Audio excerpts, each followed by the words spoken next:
Guys आज editing करेंगे, iPhone fake लगाएंगे मोबाइल के ऊपर।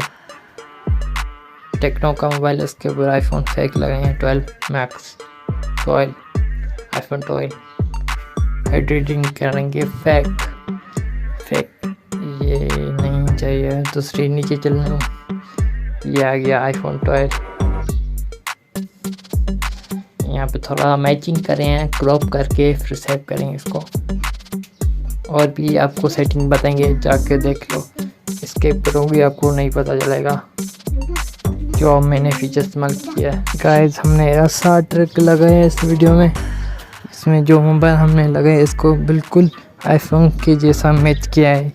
कुछ सेटिंग हमने इसमें मिक्स किया इस एप्लीकेशन में जिसमें हम एडिट कर रहे हैं।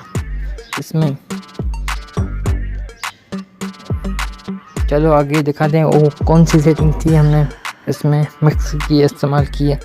आईफोन फेक रियल दिखाई दे रही है।